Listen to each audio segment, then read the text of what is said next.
Hi guys, I am यश यादव।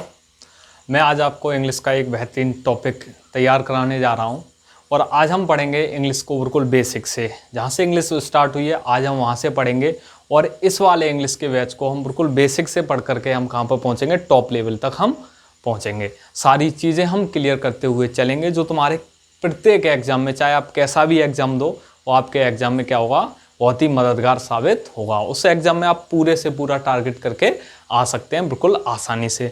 तो मैं अब आपको बताने जा रहा हूँ इंट्रोडक्शन ऑफ इंग्लिश लैंग्वेज, कि इंग्लिश लैंग्वेज का इंट्रोडक्शन क्या है। तो मेरा क्वेश्चन आपसे पहला ये पुटअप क्वेश्चन है कि व्हाट इज इंग्लिश, कि इंग्लिश क्या है। मेरा पहला क्वेश्चन क्या है आपके सामने कि व्हाट इज इंग्लिश, के इंग्लिश क्या है। तो तुम्हारा आंसर होगा कि सर, कोई कहेगा कि English is a subject not a language, कोई कहेगा इंग्लिश लैंग्वेज है, कोई कहेगा लैंग्वेज भी है सब्जेक्ट भी है।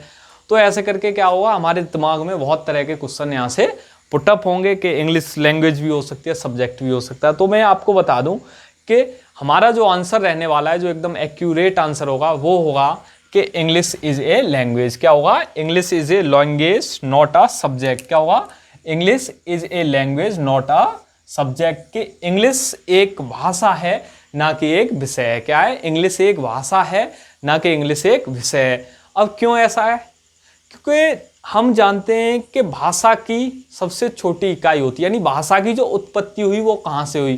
तो पहला है कि लैंग्वेज की जो उत्पत्ति हुई, यानी भाषा की उत्पत्ति हुई, वो बेटा कहाँ से हुई, भाषा की उत्पत्ति ध्वनि से। भाषा की उत्पत्ति कहाँ से हुई, ध्वनि से, यानी साउंड से। कहाँ से, साउंड से। भाषा की उत्पत्ति कहाँ से हुई, ध्वनि यानी साउंड से। भाषा की उत्पत्ति कहाँ से हुई, ध्वनि यानी साउंड से।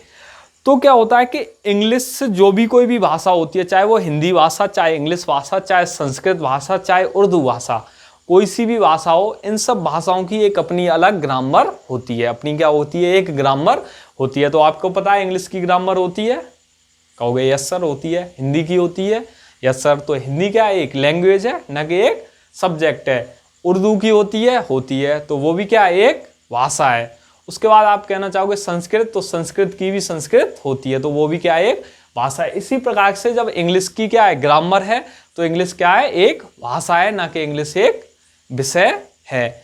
आगे हम बढ़ते हैं कि भाषा की उत्पत्ति कहाँ से हुई है, ध्वन से। कहाँ से हुई है, साउंड, यानी साउंड से। तो अगर हम साउंड्स की बात करें, किसकी बात करें बेटा, साउंड की बात करें, तो साउंड से क्वेश्चन बनता है हमारा कि how many sounds in English language, how many sounds in English language. तो मैं आपको बता दूं, there are 44 sounds in English language. तो हमें पता चला कि इंग्लिश में हमारी जो ध्वनियां हैं वो कितनी है, 44 ध्वनियां हैं इंग्लिश में। They are 44 sounds in English language. अब उसमें से जो भी ध्वनियां होती हैं वो हमेशा दो प्रकार की होती हैं, या तो वॉवेल साउंड्स होंगी या कॉन्सोनेंट साउंड्स होंगी। कौन सी होंगी, या तो वॉवेल साउंड्स होंगी या कॉन्सोनेंट साउंड्स होंगी। तो इसमें फर्स्ट टाइप आता है vowel sounds, and second is comes to consonant sound, consonant sounds. तो जो वॉवेल साउंड्स हैं, जो वॉवेल साउंड है वो कितनी है इंग्लिश लैंग्वेज में, 20 वॉवेल साउंड है, और कॉन्सोनेंट साउंड है उनकी संख्या कितनी है, 24। तो पहले हमने सीखा कि व्हाट इज इंग्लिश, तो English is a language not a subject. This question is ready. And after this, भाषा की उत्पत्ति, यानी कोई भी लैंग्वेज है, अगर उसकी उत्पत्ति यानी उसको कहाँ से प्रोड्यूस किया गया, तो वो कहाँ से प्रोड्यूस की गई, साउंड यानी ध्वनि से। आ गया साउंड, तो they are 44 sounds in English language, vowel sounds and consonant sounds. तो वॉवेल साउंड्स 20 एंड कॉन्सोनेंट साउंड्स 24। अब कईयों के दिमाग में आ रहा होगा क्वेश्चन कि सर इंग्लिश में लेटर्स तो 26 होते हैं, अभी हम पढ़ने वाले हैं, इसके जस्ट बाद हम लेटर्स ही पढ़ने वाले हैं। तो किसी के दिमाग में आ रहा होगा कि सर ये 26 इसमें लेटर्स हुए, लेकिन साउंड्स इसमें कितनी हो गई, 44। तो ऐसा कैसे संभव है। तो ऐसा बेटा इसीलिए संभव है कि हम सी को क्या पढ़ते हैं, कहीं पर क भी पढ़ा जाता है, कहीं पे स भी पढ़ा जाता है, और कहीं पे च भी पढ़ा जाता है। ऐसे ही बेटा जी को कहीं पर ज भी पढ़ा जाता है और ग भी पढ़ा जाता है, समय आया, और ज्ञ भी पढ़ा जाता है, समय आ रहा है। तो ऐसे ही करके कुछ वर्ड होते हैं जिनकी क्या होती है, साउंड्स ऐड हो जाती हैं उन 26 में, और टोटल साउंड्स कितनी हो जाती हैं, 44 साउंड्स हो जाती हैं। आगे हम चलेंगे, जैसे और मैं बता दूं, जो हमारा आर्टिकल होता है इसी में, अभी हालांकि मैं बिल्कुल बेसिक पढ़ा रहा हूं, लेकिन जब हम हाई लेवल पे पहुंचेंगे तब ये सारी चीजें हम अपने आप समझ सकते हैं, तो इन्हीं साउंड्स के ऊपर हमारा किसका प्रयोग रहता है, आर्टिकल का प्रयोग रहता है। इन्हीं साउंड्स के ऊपर किसका प्रयोग रहता है, आर्टिकल ए और एन का, आर्टिकल ए और एन का। इन्हीं साउंड्स के ऊपर किसका प्रयोग रहता है, आर्टिकल ए एंड एन का। तो मैं आपको बता दूं, जहां पर हमारी वॉवेल साउंड्स निकलेगी वहां पर हम कौन सा आर्टिकल प्रयोग करते हैं, एन वाला आर्टिकल प्रयोग करते हैं। जहां पर हमारी वॉवेल साउंड्स निकलेगी वहां पर हम क्या करेंगे, एन करेंगे। और जहां पर हमारा कॉन्सोनेंट साउंड्स निकलेगा अगर किसी वर्ड का, तो हम वहां पर किसका प्रयोग करते हैं, ए का। तो ये जो आर्टिकल वाला चैप्टर है, जब मैं पढ़ाऊंगा तब इसको पूरे डिटेल से पढ़ेंगे, लेकिन इतना आज सीख गए कि अगर हमारी वॉवेल साउंड्स निकल रही है तो हम कौन सा आर्टिकल यूज करेंगे, एन, और जब हमारी कॉन्सोनेंट साउंड्स निकल रही है तब हम क्या यूज करने वाले हैं, ए यूज करने वाले हैं। Any doubt? तो हम आगे बढ़ते हैं। अब उसके बाद साउंड्स के बाद आता है हमारा लेटर्स। साउंड्स के बाद क्या आता है बेटा, लेटर्स। साउंड के बाद क्या आता है, लेटर। साउंड्स के बाद आता है बेटा लेटर्स, और लेटर्स को हम हिंदी में बोला जाता है अक्षर, और साउंड को हिंदी में बोला जाता है ध्वनि। साउंड को हिंदी में क्या बोला जाता है, ध्वनि। ठीक है, तो अब हमें पता होगा कि how many letters in English alphabet, तो सबका आंसर होगा 26। ये सबको पता है, तो मैं वही लिखने वाला हूं।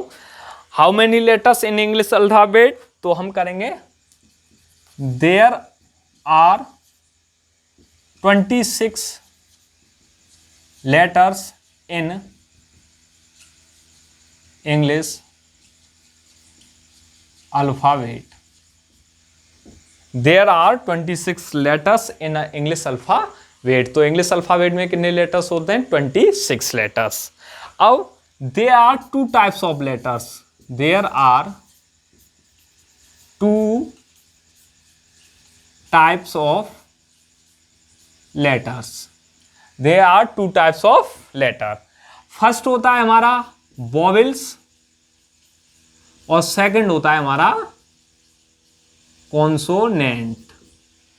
तो इंग्लिश में जो लेटर्स होते हैं उनके कितने टाइप्स होते हैं, 2 टाइप्स होते हैं। First type of letter is vowels and second type of letter is consonant. अब आगे हम देखते हैं इसके।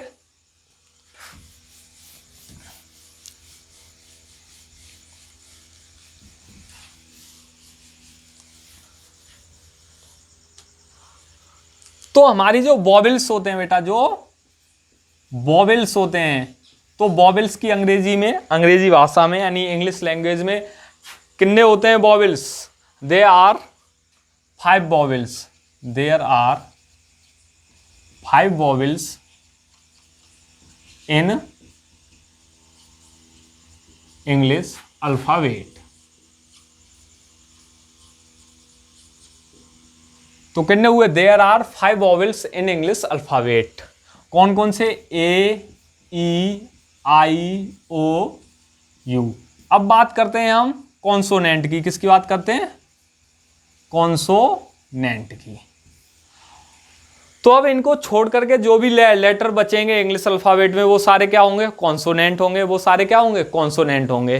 तो जब हम लिखेंगे there are 21 consonants in English alphabet, तो उनकी अगर हम लिखें तो V, C, D, F, G, H, J, K, L, M, N, P, Q, R, S, T, V, W, X, Y और Z। तो ये कितने हो गए, 21 हो गए। तो एक चीज आप समझे कि इंग्लिश में वॉवेल्स कितने हुए, 5 वॉवेल्स हुए, A, E, I, O, U. Consonant, they are 21 consonant English alphabet, B, C, D, F, G, H, J, K, L, M, N, P, Q, R, S, T, V, W, X, Y, Z.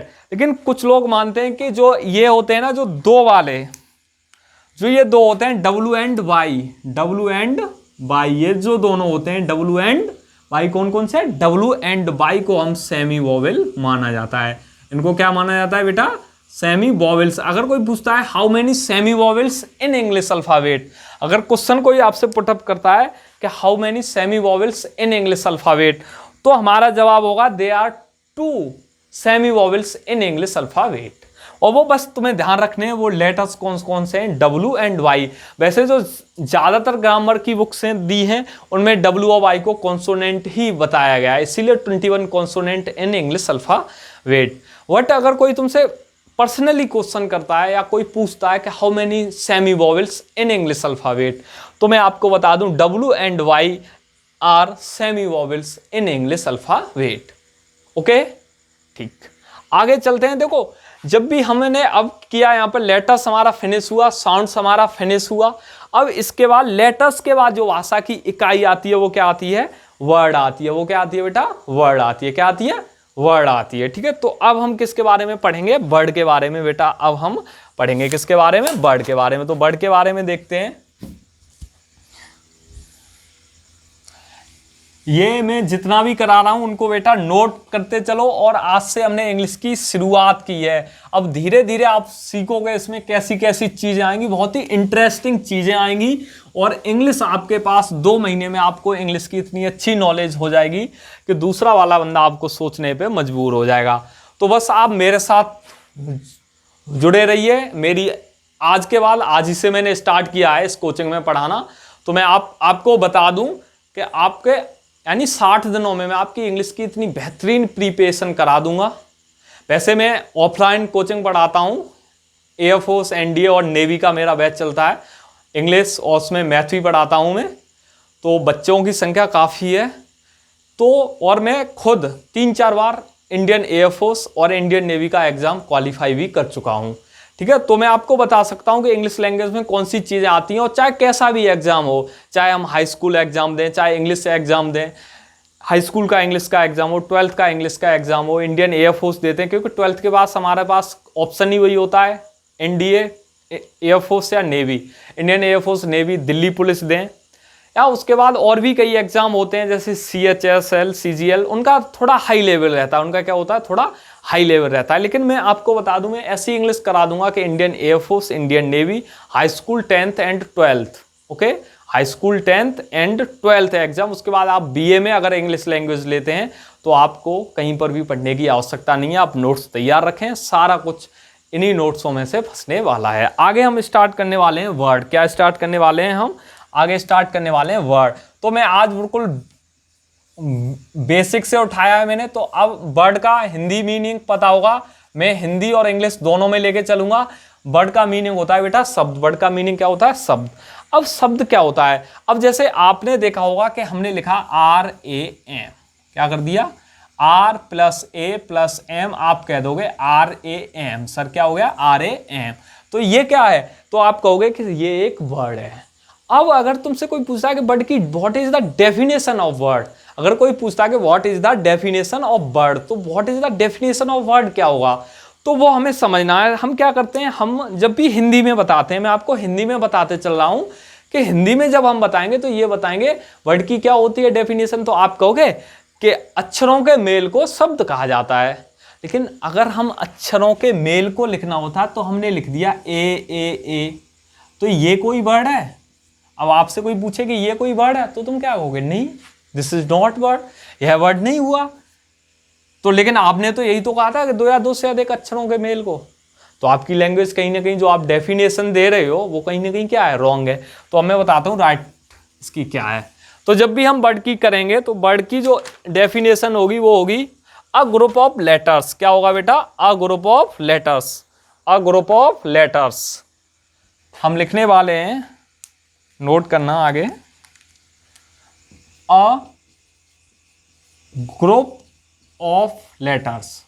A group of letters यानी शब्दों का एक, अक्षरों का एक समूह, अक्षरों का एक समूह। अ ग्रुप ऑफ लेटर्स एक्सप्रेसिंग।